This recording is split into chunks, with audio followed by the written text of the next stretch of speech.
goeie, welkom weerom bij de podcast Wraksel je mij het Wurd en mij de vraat. We zitten in een vierde serie, omtrent de einde ervan, en die gaat over Satans listen, bedrog en dekonstruksje. En dit is de tweede helft van de 6e episoade en die gaat over de Nije Hermeneutyk. Satans Brekizer van Dekonstruksje. In de eerste helft hebben we gezien naar wat is de Nije Hermeneutyk en hoe verschilt het van de Bibelske Hermeneutyk die het vorige eeuw gebruikt werd bij de kerken. Ik heb in die eerste helft bezwaar maken tegen de progressieve aannames dat de Bibelske auteurs primair informeren worden troch haar meenschappen en culturen en dat het Bibelske verslag geen echte waarheid is, maar persoonlijke en tijdelijke waarheid die ontvangen wordt als lezers informeren troch haar ondervinding en omjouwing in een dialoog met de oude teksten. Kwart zijn, in deze nieuwe aanpak worden de apostoalyske geschriften net zien als ynspirearre troch de Heilige Geest en binnen ze echt net autoritatief voor de kerken van Jood today. En dit is een radicale nieuwe weergave van de Bijbel en een ark van Satan om ons het Bibelske gezag en de betrouwbaarheid van Gods zelfsopenbaring aan te wijzen. We moeten echt, likens bij de eerste psalm, onderscheid maken tussen de lezer die een nederige, jarige houding had en de lezer die een spottende, opstandige houding had tegenover het woord van God. Er binnen diegenen die het koninkrijk van God net onderscheiden kennen, omdat haar geest vertjusteren is. En er binnen diegenen die God zieken en in staat stelt worden om hem te zien troch de inwendige geest van God. Kwart zijn, de Heilige Geest wordt uit dit nieuwe proces wijhellen. Net alleen nog tijdens het opschrijven van de tekst, maar ook tijdens het lezen en het begrijpen en het uitlezen ervan. Likos ik aan het eind van het eerste part aangegeven heb, zullen we nu Dr. Webb zijn hermeneutiek van de verlossende beweging onderzoeken. Of zat hij het eerst neemde zijn progressieve verlossende hermeneutiek. De basisprincipes van deze nieuwe methode zijn vrij populair geworden onder kerken die het eigentijds wezen willen en daarom zoek je naar nieuwe, alternatieve manieren. In tegenstelling tot de leer van de kerken troch de eeuwen heen. Om zo de apostolische leer voor Jood opnieuw te interpreteren en toe te passen. Tweedens, het progressieve aspect. Naar mijn mening had Dr. Webb wrakselen met deze twee problemen. Eerstens, kunnen we hier today een objectieve analytische methode ontwikkelen om te bepalen welke Bibelske instructies geldig blijven over culturele grenzen in ruimte als in tijd?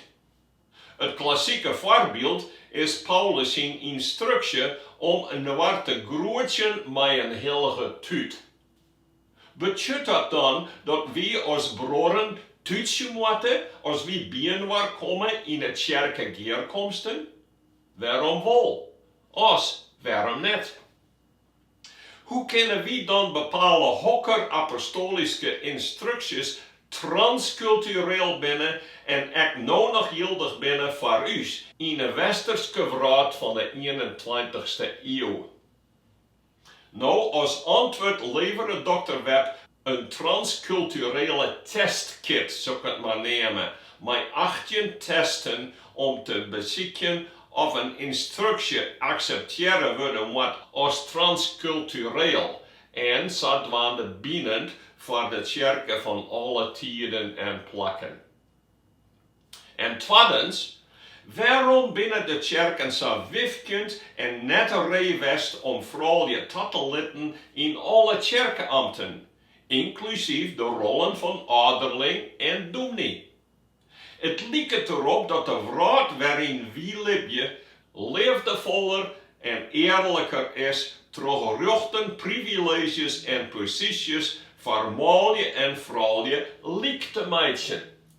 In het Midden-Oosten vanzelfs, in de tijd van Jezus en Paulus, waren vrouwen deze gelijkensens net erkend.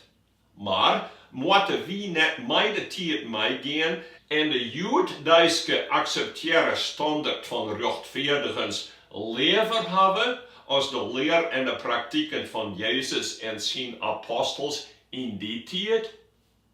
Deze kwestie is dan relateren aan Webb zijn concept van vooruitgang. Dr. Webb observeert een verschuiving van het Oude Testamentisch onderwijs en praktijken in Israël naar het Nieuwtestamentische onderwijs en praktijken. Hoewel hij een grote voorbeelden daarvan neemt, slaagt hij er net in om deze te verbinden met de onderscheiden aard van het Oude en het Nieuwe Testament als verbond. Israël stiet onder de wet, maar vaak voelde naast in aangoederij en wettenlezens. De kerk had een grotere openbaring en wordt opgeroepen om de leer van Jezus en zijn apostels te volgen. In liefdevolle dankbaarheid en in stap met de Heilige Geest, die nou aan ons jong is. Met deze morele vooruitgang in gedachten suggereert Webb dat we deze verlossende beweging terugzetten moeten naar heden, om zo een nog hogere ethische standaard te bereiken als de apostolspredikten en de Ire kerken praktiseren. Dr. Webb beschouwt de fansels-sprekkende morele waarheid van de wereld, die net beziekt om God te kennen en te kennen, als een hoger moreel niveau als dat van Jezus en zijn apostels. En zo beweert dat het Gods wil is dat we moreeler worden als de openbare wil van God. En hij extrapoleert deze trend terug de Bibelske testamenten naar het super-apostelske voor heden.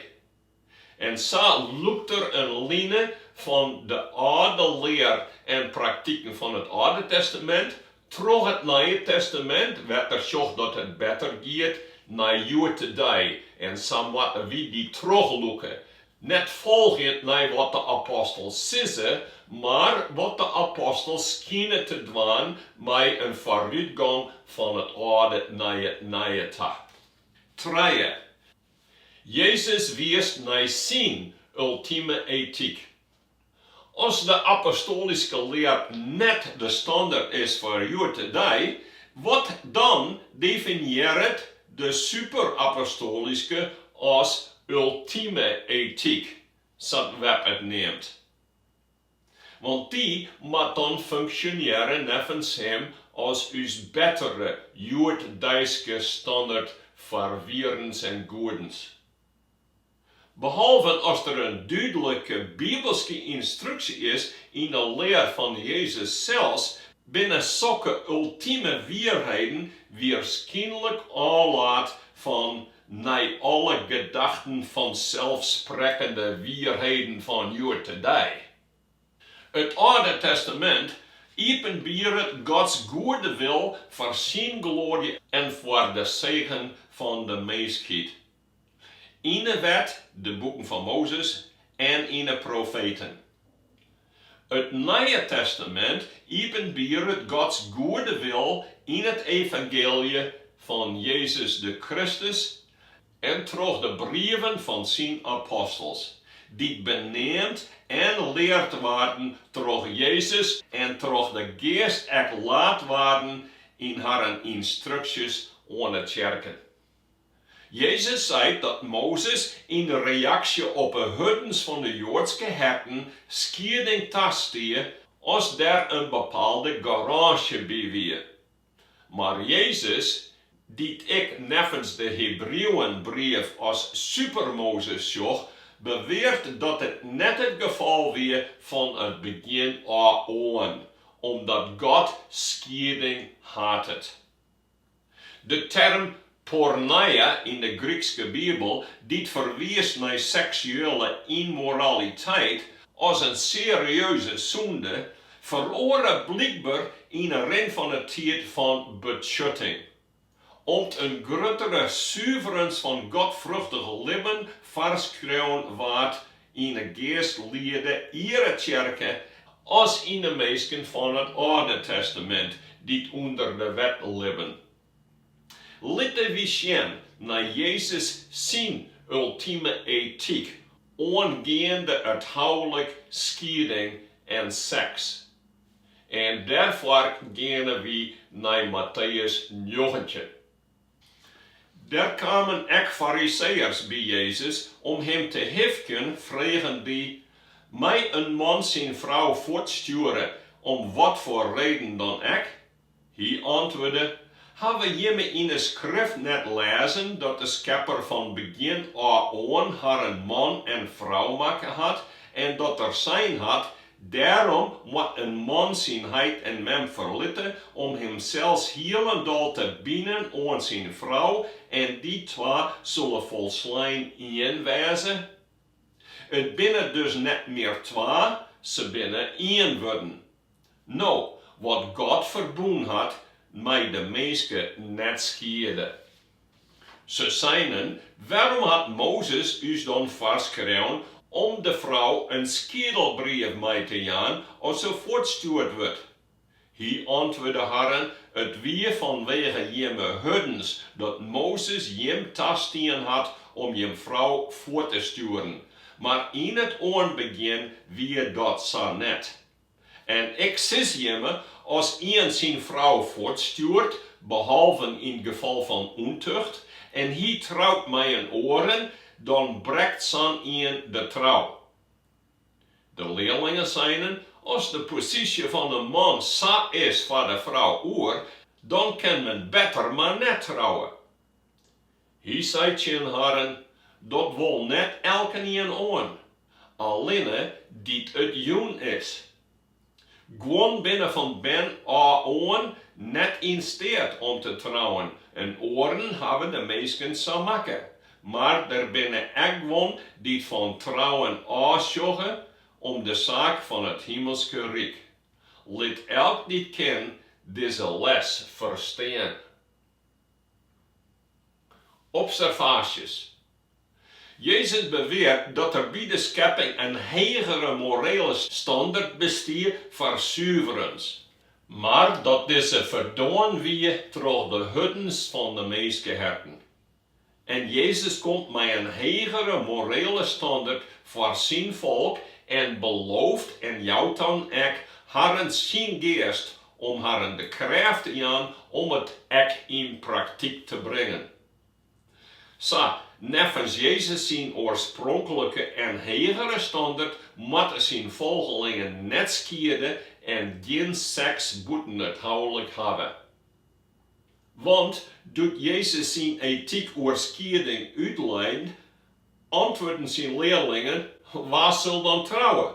Maar doe was kage Jezus hadden, dat net alle mannen de jefte van onthouding hebben en geen seks nodig hebben. Geen trouwen, mânlju, dan ook geen seks. Dat is in kwart wat Jezus zei. En Jezus zijn apostel Paulus is van dezelfde mening als hij schreeuwt dat de jingen die net zonder seks leven kennen, trouwen moeten. We lezen dit in 1 Korinthe staan. Harren die net trouwd binnen en de widowen zes ik dit, het is het beste voor haar als ja blijven, lik als ik ben. Maar als ze haar zelfs net in de macht hebben, laat ze dan maar trouwen, want het is beter te trouwen als van langs me te branen. Conclusie: als we streven naar de hoogste morele standaard van de kerk today, moeten we vanzelfs de regel geen seks buiten het huwelijk en geen scheiding wis leren en handhaven je. En doen we dat ook, Dr. Webb? Fjouwer, gelijkensens als Webb zijn ultieme ethiek. De hermeneutiek van Dr. Webb lijkt het net dwaande te wezen met de morele problemen die Jezus en Paulus aanpakten. Hij schreeuwt over slaven, vrouwen en homoseksuelen. Vanuit het perspectief van fansels-sprekkende waarheden van de Jood-Duitse westerse wereld. Slavernij, zegt hij, is per definitie zo min dat zelfs het beschouwen daarvan zonder volslagen veroordeling net acceptabel wezen kan. De hogere morele standaard van ons godhatende cultuur, today, biedt een betere ultieme ethiek als de leer van Jezus en zijn apostels zou wel Webb ons leren. Gelijkensens, dat moet de ultieme ethiek wezen, omdat autoriteit en onderwerping, onderdrukking, misbruik en leien impliceren. In uw westerse maatschappij binnen wieder te komen om deze zaken te veroordelen en aan te dringen op gelijke kansen voor mânlju en vrouwen in alle posities, banen en rollen. En daarom moeten we, zegt Webb, verder zijn als de apostoalyske lear en de apostoalyske leer aanwijzen die de ambt van de bestuurlijke en lerende artsen behind te mânlju alleenig. Het voorbeeld van verbeterde moraliteit waarmee Dr. Webb begint, leidt daarom net in grotere hilligens van seksuele moraliteit, maar in een sterkere aanwijzing van zaken zoals slavernij. En in een streven naar gelijkensens zonder werkelijke autoriteit. Dit moet voor ons een waarschuwing wezen. Dr. Webb zijn aanname is dat elke vorm van slavernij altijd een verkeerd is en tegen mis. Net omdat de Bijbel het zo zegt, maar omdat we today dat als een fansels-sprekkende waarheid beschouwen. Hij beweert dat het Oude Testament leerde dat slavernij goed was, omdat het geen totale aanwijzing daarvan houdt. Maar wie in uw verluchte westerse wereld denken hier oors oor, want wie binnen verluchte, ekkel is het net troch het woord van God. En de naar alle gedachten van zelfsprekkende waarheid today is dat alle slavernij inherent kwaad is. En dat wordt ons schon als een hoger niveau van moraliteit en betternijs als het evangelie van Jezus en zijn apostels. Denk daarom likwijls dat de veroordeling van alle vormen van slavernij als inherent kwaad maar een eigen tijdsidee is en geen type vindt in de meeste oordelen van de wereld. Vierde volgelingen van Mohammed en zijn God zullen dit bijgelijks wis net als vanzelfsprekend als waarheid aannemen. 4. Binnen ongelijkens van kansen en slavernij inherent kwaad. Blijkbaar gebruikten alle voor christelijke maatschappijen slavernij Het wordt vaak door alle partijen zien als een goed alternatief voor de dyt.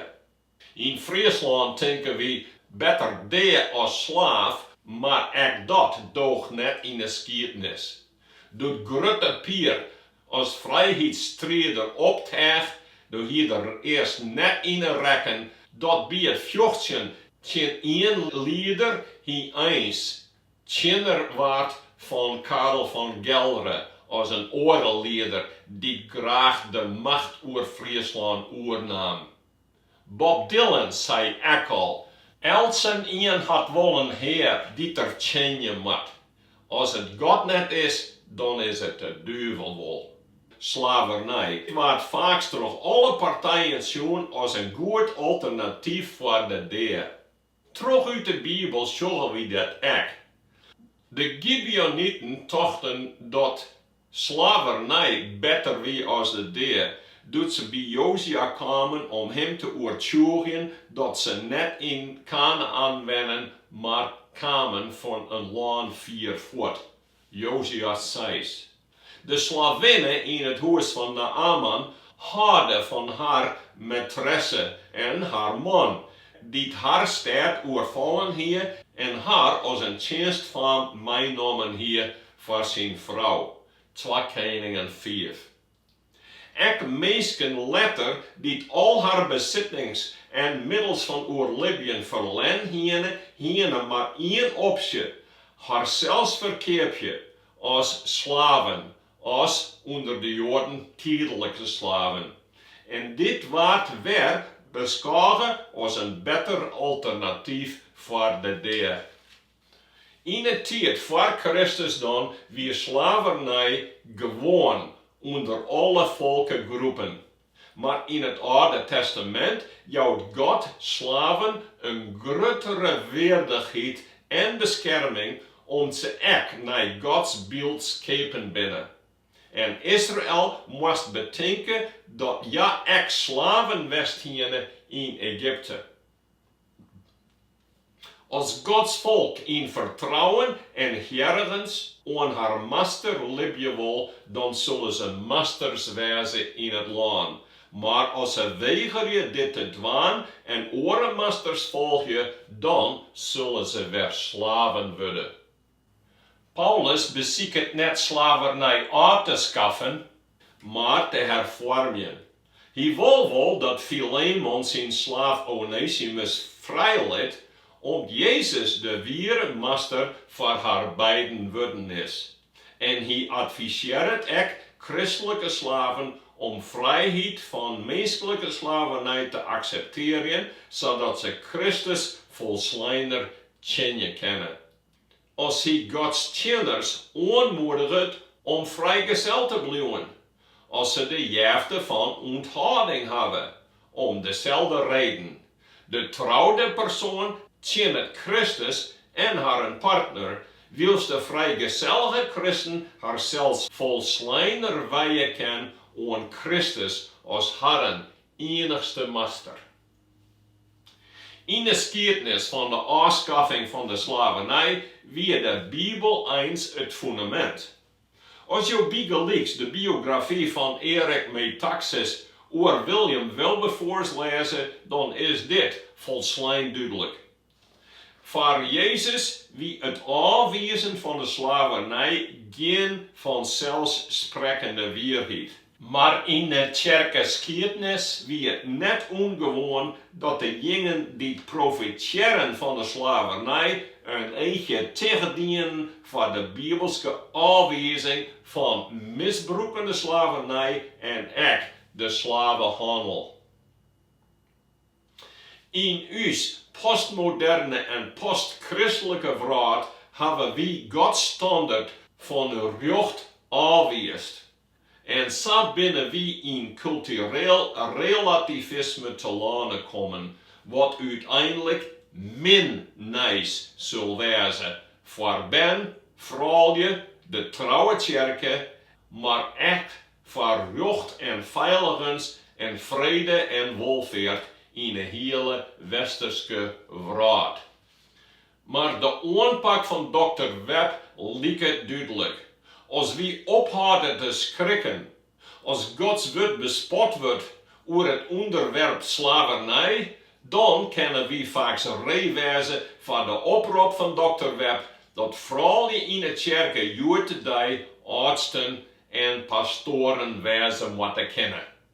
Want de fansels-sprekkende morele waarheid voor juurtedij omvat het ook dat ik vrouwen de kerken moeten kennen en daarom mij kennen in al haar ambten. 6. Progressieve verlossende hermeneutiek. Is dit een beter evangelie? Dr. Webb zocht een trend van de groeiende afwijzing van slavernij naar de uiteindelijke afschaffing lang na de apostels als een patroon dat echt gebruikt worden kan om verder te gaan als de apostolische leer over andere morele zaken.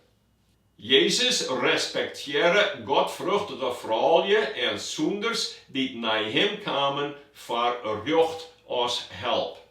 Doch beneemde hij geen vrouwen te apostels.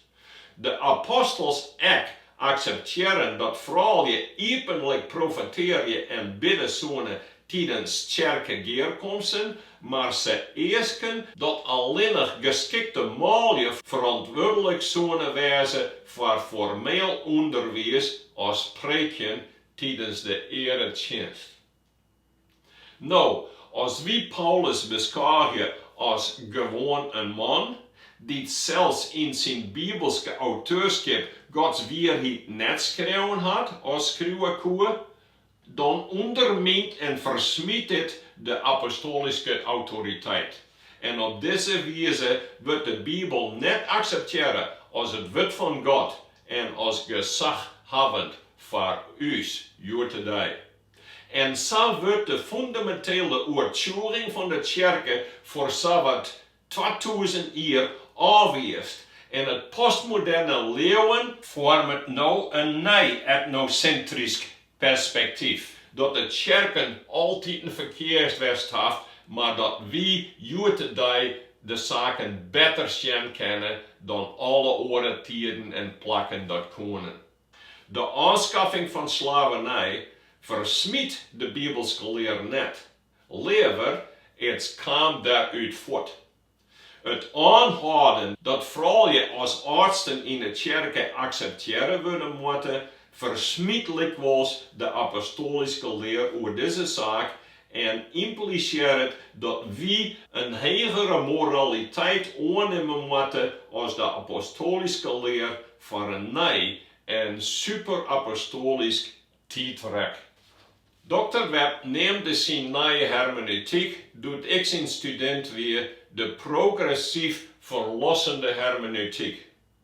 Maar als we de apostolische leer als autoritatief van God beschouwen, zullen we concluderen moeten dat zijn streven naar wraadske gelijkensens in steeds van heiligens een progressief dekonstructieve hermeneutiek, als ook een regressieve hermeneutiek wezen moet. Vanuit Gods perspectief blijft de leer van Jezus en zijn apostels juurtedij de standaard voor ons. En daar moeten we ons aan houden. En als mensen een oor-evangelie preken dat geen goed nieuws is in de eren van God, dan binnen ze together met Gods vijand dwande om de kerken aan te breken. Daarom, binnen het rand van Gods ware moraliteit, moet het voorstelde schema van progressieve, verlossende hermeneutiek wisgezien worden als regressief en destructief voor het koninkrijk van God. Wie binnen het aan God en Jezus verschuldigen om ons aan zijn regels te onderwerpen. Jezus zei dat ook in Johannes 14. Als je mij werkelijk lief hebt, dan zul je mijn regels volgen. En dat gaat vanzelfs ook in de regels van Jezus zijn apostels. Wils wie de belofte hebben dat als wie dat doen, wie zegenen worden zullen in de kerken en troch de kerken in de wraad, hebben we echt een waskaring dat us standvastens begelaat wordt troch leien. Want de wraad had het Christus en zijn leer en zijn kerken. Sadwande, liek als us master, moeten we leien verwachten in een wisselheid van een grote belening en een nieuwe wraad, het perfecte koninkrijk van God, dat we net meisje kennen. Zo'n, is gelijkensens echt Gods doel en zijn mandaat voor de kerken?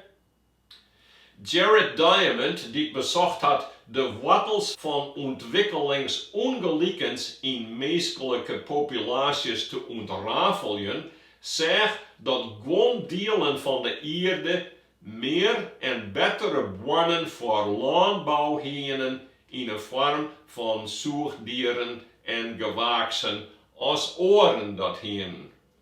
En doet Thomas Sowell en Jordan Peterson het socialisme en het marxisme afwijzen als min voor de mensen, ook voor de onderdrukten zelfs, doe realiseren ze haar dat de natuur ook geen leek speelveld houdt voor de mensen. Gewoon mensen hebben meer jaften en als productiever jaften als oren mensen. En dit moet christenen net verneuven, omdat God geen leek speelveld voor de mensheid biedt in zijn wet en in zijn jaften. Een paar voorbeelden.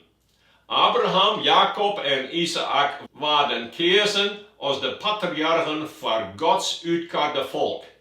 Net oren. Maar een paar mensen waren gekozen als profeten, priesters en koningen voor Gods volk. En doe wie je daar ook verzet zijn.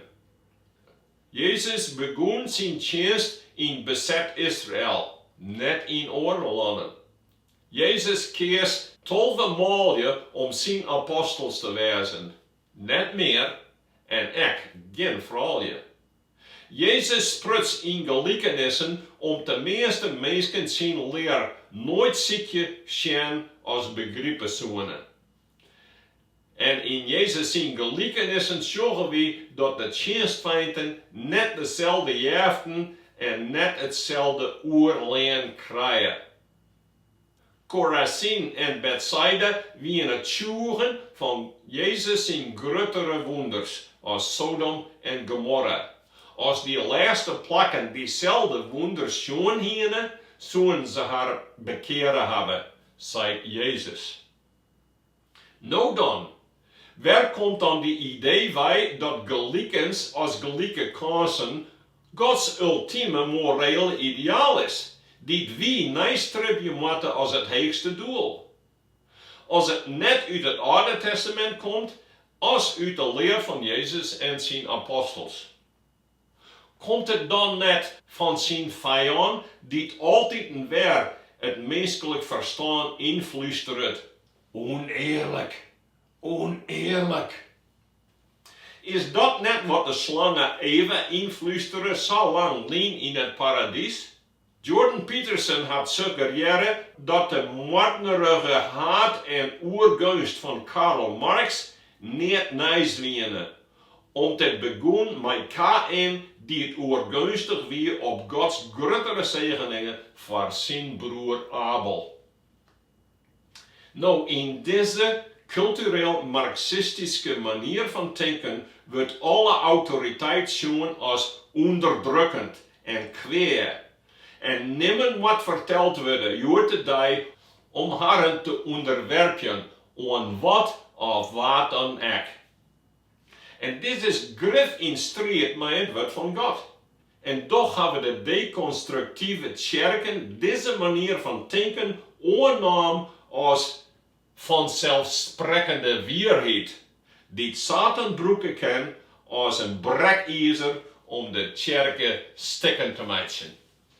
Hier verschoot de antithese van Gods perspectief tussen respect en onderwerping versus disrespect en het bespotten van Gods leer en het Wurd, naar een oorcontrast tussen masters en slaven, mânlju en vrouwlju, kerkeleiders en kerkeleden, heerskers en onderdanen enzovoorts, die alle keren per definitie onderdrukkend en kweer binnen en daarom dekonstrueren worden moeten. Conclusies. De goddelijke inspiratie van de Bibeltekst en zijn autoriteit worden aanwezig in de Joodse kerken en de Nije Hermeneutyk. De lezer wordt net opgeroepen om hem aan Gods Wurd te onderwerpen, maar om daarmee in dialoog te gaan als gelijkense partners. De kerken wordt bedragen troch het idee dat wie Jood is een betere super-apostelske ethiek hebben kennen die net uit het woord van God komt. Gods primaire focus op aspecten lijkt als jergens, onderwerping, opofferende liefde in waarheid en zuiverens in seksueel leven wordt oerslaan en vervangen door de droom van gelijkens van alle mensen. En daarom wordt de ultieme ethiek van Jezus en zijn apostels aangewezen. Wils er een nieuwe ultieme ethiek van Karl Marx als van Satan oneermen wordt als een beter evangelie. En wat zal Jezus doen? Uw master, als hij weer omkomt om de wraak te oordelen, zal hij die zogenaamde christenen sparen die het voelen voor de listen van de slangen en in werkelijkheid leerlingen van Karl Marx winnen? Er is maar één evangelie, één goed nieuws. En diegenen die denken dat ze een beter nieuws gevonden hebben, zullen de rampzalige gevolgen ondervinden moeten in haar eigen land en kerken en familie. En wie bidden dat haar dochs nog bekeren mij. Amen.